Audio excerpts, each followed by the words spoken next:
time as she may consume. The gentlelady from California, Ms. Richardson. Gentlelady from California is recognized. Madam Speaker, as Subcommittee Chair of the Emergency Communications Preparedness and Response Subcommittee of the whole of Homeland Security and one of the co-chairs of the House National Preparedness Month and original co-sponsors of H.R. 1618, I rise in strong support of this resolution brought forward by our Chairman Thompson, recognizing the importance of National Preparedness Month. I'd like to thank Chairman Thompson and Ranking Member King of our committee of a whole for their continued leadership on these very important issues and not letting Americans be caught unprepared.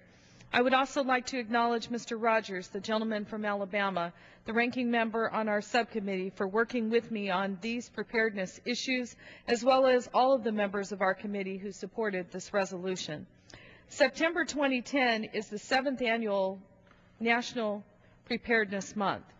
Through events, public service announcements, and other coordinated efforts, FEMA and its thousands of public and private partners has and will disseminate critical information about the importance of being prepared. House Resolution 1618 supports these important efforts by recognizing the valuable work of the Department of Homeland Security and encouraging Americans to work together to move towards concrete actions towards emergency preparedness.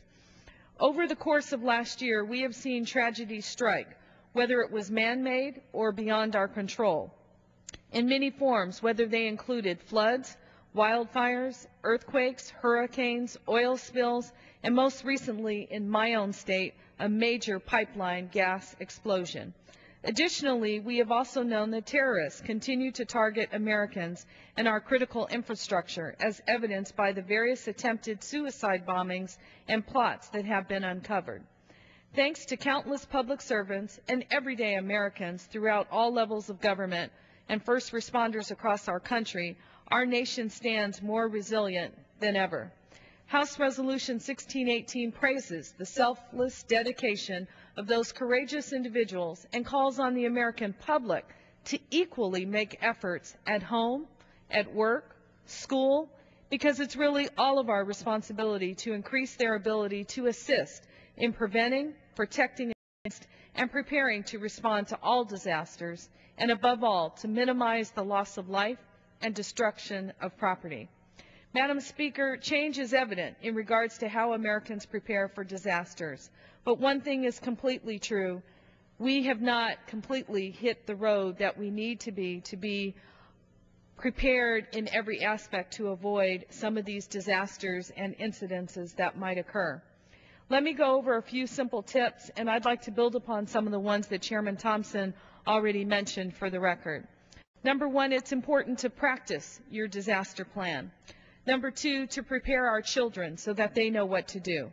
Number three, something that we fell short on with Hurricane Katrina, and that is not to forget to make assistance for those who are vulnerable, whether they be those who are aged, infants, or those with special needs. We should all learn CPR and first aid. We need to understand the post-9/11 risk. And finally, we all have got to be involved and volunteer. House Resolution 1618 encourages all Americans to be prepared when, not if, the next emergency occurs, and to get involved in the National Preparedness Month activity happening in your area.